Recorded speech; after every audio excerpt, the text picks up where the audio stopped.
Yes, and specific to the plot element and story element or rule element that they're telling. This isn't Jekyll and Hyde where you can just take any of the songs and just play them on their own and they still make sense. With this, you have to understand what's actually happening most of the time. And they're usually pretty specific, like, not to jump ahead, but like, Barbara 2.0 is very specific about Barbara and Adam's lives, and I think that's a really, like, fun song. It's like, yeah, we are kombucha people. Yeah, and it doesn't really make sense outside of that. Not at all. Which is a good thing, actually. Yes, specificity in musicals are important. You're not trying to make EPs here. You don't realize that until you watch 2 musicals in a row that don't have that. What, you weren't a big fan of Take Me As I Am? Someone Like You? This Is the Moment? Not a Common Man? Okay. Let's talk about this. Let's talk about Dead Mom. Dead mom, I'm tired of trying to iron out my creases. I'm a bunch of broken pieces. It was you who made me whole.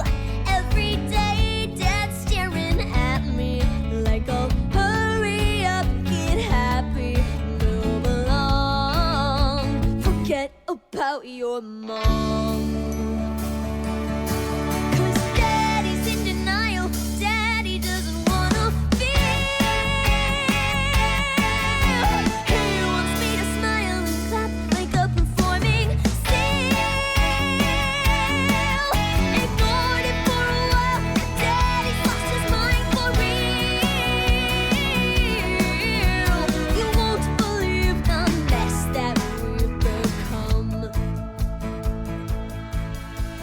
This is Jess's favorite song, so I'm just going to let him take it. I fucking love this goddamn song. I will say I find her calling her mom Dead Mom a little bit cringy at first, but I guess it's not that bad. Well, she's mocking her dad, who just says, your mom's dead, she's your dead mom. It's fine. Yeah, I get that. And, like, hearing the song on its own, I'm like, oh, that's weird. But, like, seeing it in context, I'm like, oh, okay, that makes a lot more sense. Yeah. Again, why context matters. Context is important. You can't take this out of this show because of that. And the fact that you feel like her emotional, like, I just want to talk about you to someone. I want to feel like you're still alive instead of pretending you didn't exist. It's very specifically about, like, I don't want you to disappear from my life. Which is very relatable, I would say. Yeah, because a lot of people do just try to pretend that the person that they loved who died just kind of never existed and move on. And she's like, I can't move on. Like, that's my mom. It was your wife, but she was my mom. Like, that means a lot more to you than you probably realize. Yeah, and it's just, that is a real thing that people deal with where, you know, sometimes people grieve by just, oh, well, let's just move on by pretending it never happened at all. Like, this person just didn't exist. And for a show as which broad is very comedy unhealthy as this show is, there's not a single joke in this song. There's not one jab to the audience. It is sincere. It's because the character gives a fuck, we give a fuck. Yes. I think it's a very good song. For sure. It knows what it's trying to be. And the biggest problem I see in a lot of musical songs is they don't know what they're trying to be and they don't understand how they fit into this. And every song in this show fits where it should be, and they sound like the characters who are singing it. Like, this is like the first like really rocky song because Lydia's a bit of a rebel, and the Maitland songs are a little bit more bouncy, like ooh, goofy, and Beetlejuice sounds like Danny Elfman-esque. Yeah, it's all perfect. It all fits in. Speaking of tonally relating to a character, let's talk about No Reason. I hate to break it to you. The universe is just the contents of time, matter, and space. Yeah. 91 billion light years across, and the Earth's a small place where good people die. No. Yeah. And famine and wars. The Pacific Islands are sinking, but negative thinking is hardly the cause. You think life is all unicorns and rainbows 'cause you're bored. And positivity is a luxury that few can afford.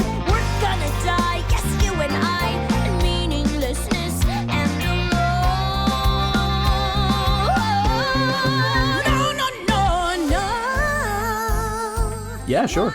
This is fucking Delia's song, right? Delia, yeah. Delia. She's like this girl that worships like her gurus and like buys She's crystal and all that. She's very, very into her guru.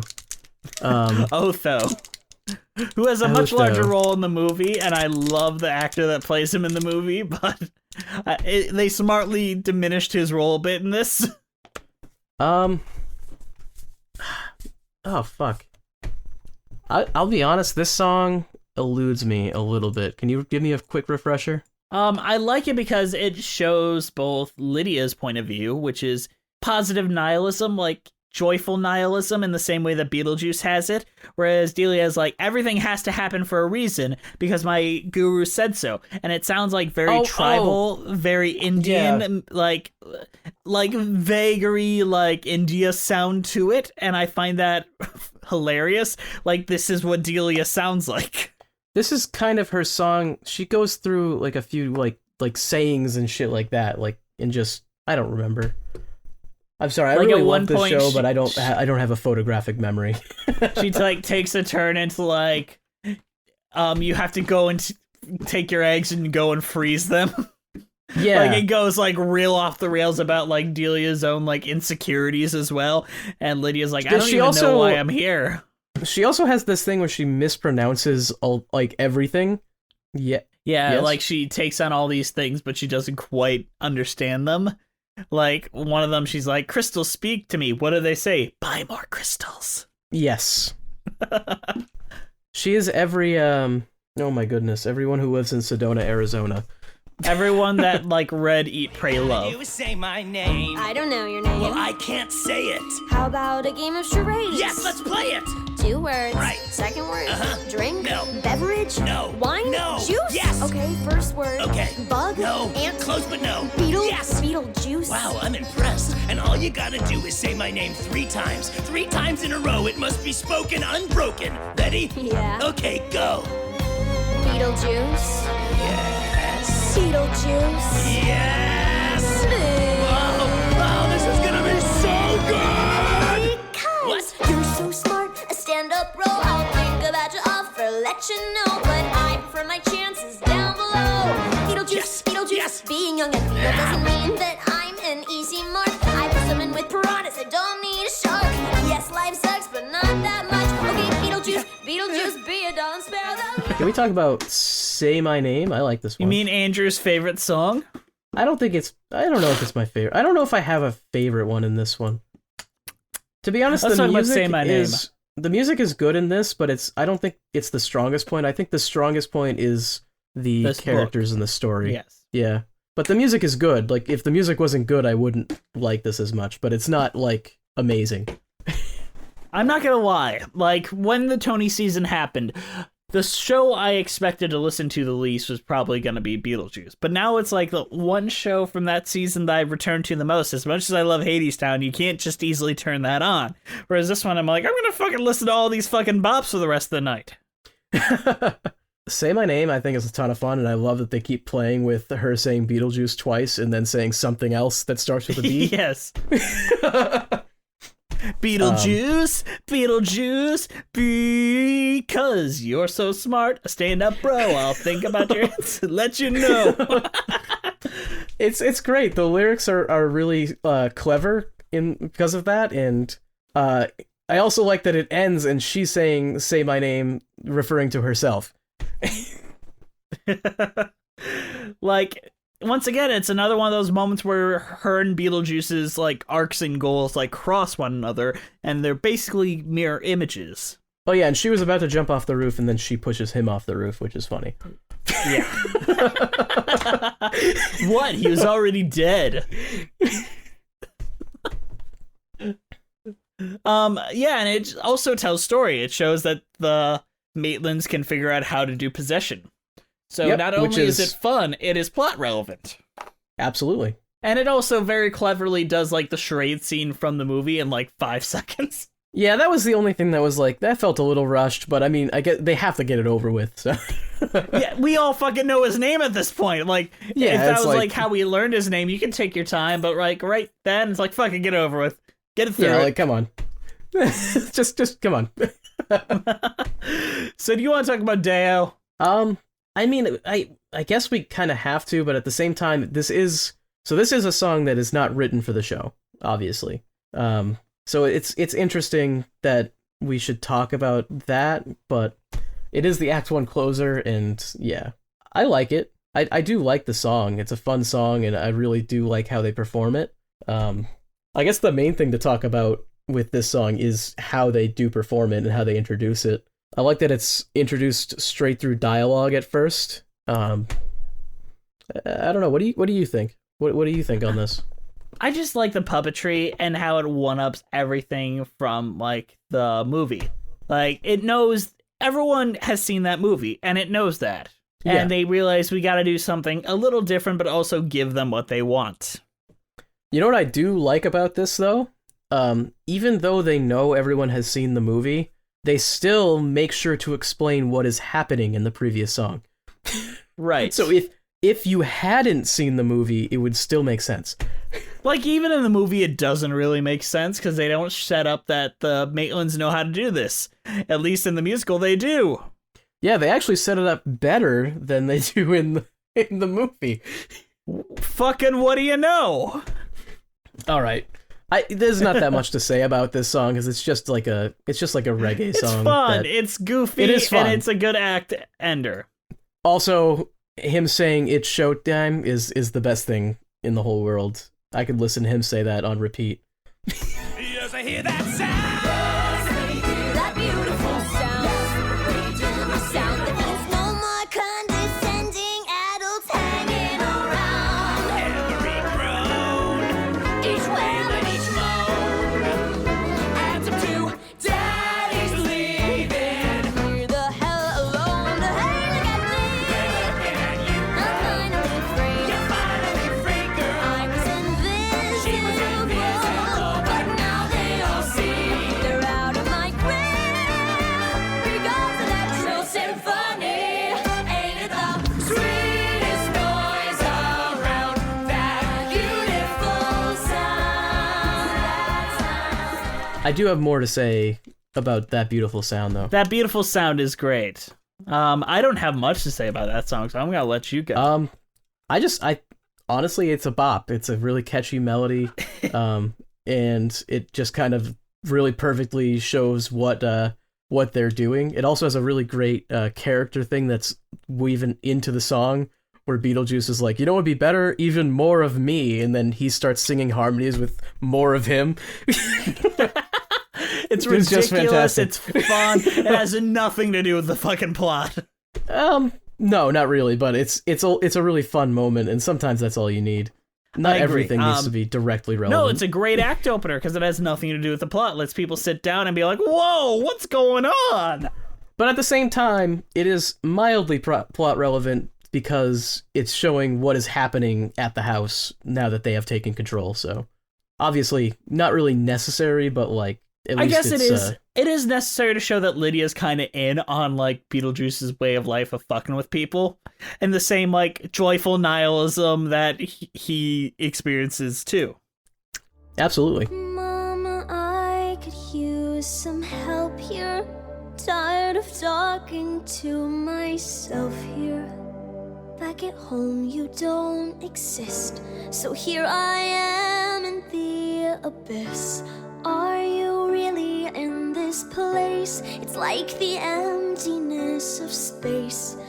I could search for all eternity and never see your face. Help me out.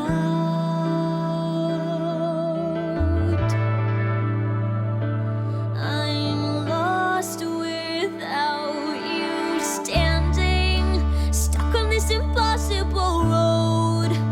No idea which way to go, whichever path I choose, I lose, you know. And I don't know which way's home. Oh, I don't know which way's home. Oh.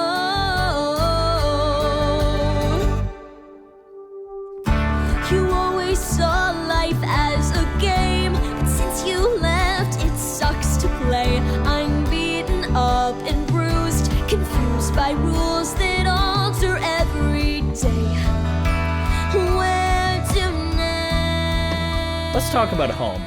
What did you think of Home? Because I love this song so much. I mean, I like this song, but I think you're honestly going to have way more to say about it, so I think you should go first. Why don't you just go, because I know you're not going to talk about all the things I want to. Okay, I think it's a really good song. I really like how it just... I think I've already kind of said everything I had to say. It shows that she has changed her ways, and now she realizes what she actually wants isn't what she wanted before. It's good. I don't know. It is, but it's also her closing her arc on her mom, realizing, like, fuck, like, you're just floating here in the emptiness of space, and it's terrifying. Like, I can't just go my entire life chasing you, knowing I'll never find you. Like, it is such a depressing moment, but also, like, her coming to terms with her father. Yeah, it's a good song. Again, I don't have that much to say on that. All right. What about Creepy Old Guy? Creepy Old Guy is kind of funny. I feel like it's actually a little bit too indulgent for my taste, actually. Like, okay, negative opinions. Explain. Yeah, my negative opinion, I get it, but you can only say the word creepy old guy so many times before it's like, okay, it's really not that funny anymore. I mean, repetition is important for, like, any song. That's kind of why no song in American Psycho works. I get that, but they repeat it a lot. Like, they say creepy old guy maybe, like, 100 times in the song. I like the joke. I think the joke is funny. I just think it might have... the song itself gets a little played out. You know what it reminds me of, actually, is maybe a song from, like, Something Rotten or something like that, where it's, like, it's kind of funny the first time you listen to it, but then every time I go back, it's, like, less funny. I guess I can see that. You know what it is? It's not clever, like, lyrically speaking. The joke is very upfront. It's in the title of the song, and, like, that's really about all you get with it. Well, fine, if you want to be such a downer. Well, what did you think about it? I agree with you. It's not my favorite. It's a little annoying.